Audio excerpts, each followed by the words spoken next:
Let's head downtown now. It shook Tucson when someone took 6-year-old Isabel Celis from her family home. We didn't know if she was dead or alive until her bones were recovered 5 years later. Now a jury, I should say, is deciding whether Christopher Clements is her murderer. KGUN 9's Craig Smith has covered the case since Isabel disappeared 12 years ago. He's live at Pima Superior Court now with the very latest. Craig? Now, jurors have been hearing testimony for about 3 weeks now, but they only started formally deliberating at about 2 this afternoon. And before that happened, both defense and prosecution had a last chance to influence them.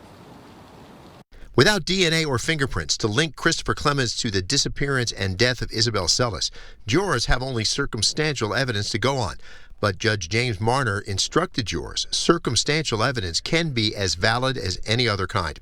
The event that linked Clements to the case is when he offered to take detectives to Isabel Celis' remains in return for getting a burglary charge dropped. He said he simply knew the location but did not have anything to do with her disappearance or death.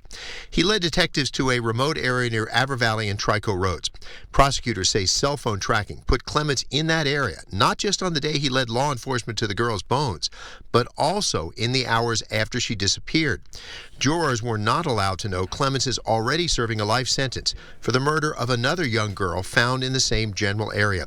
Cell tracking and a partial DNA match convinced a different jury to find him guilty of killing 13-year-old Maribel Gonzalez. Defense attorney Eric Kessler urged the jury to consider that prosecutors did not present evidence to rule out anyone else in Isabel's death.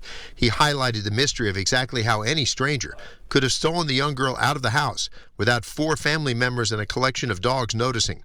Kessler suggested someone on the inside helped.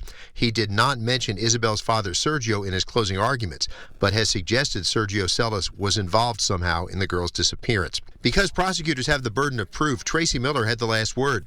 She told jurors only Clements showed a fixation with young girls, knew the location of the body, and disclosed it when he needed a bargaining chip, and that he waited 5 years for the remains to degrade, so there'd be no evidence left to trace back to him. Now, jurors have gone home for the night. They'll set their own schedule from this point forward. But now what we really have to do is literally watch that courthouse door for any sign that the jurors have something to say. Usually in the early stage of the trial, they'll really just have a question that they need clarification on.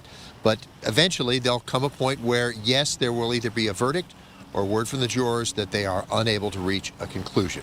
Reporting live at Pima Superior Court, Craig Smith, KGUN 9.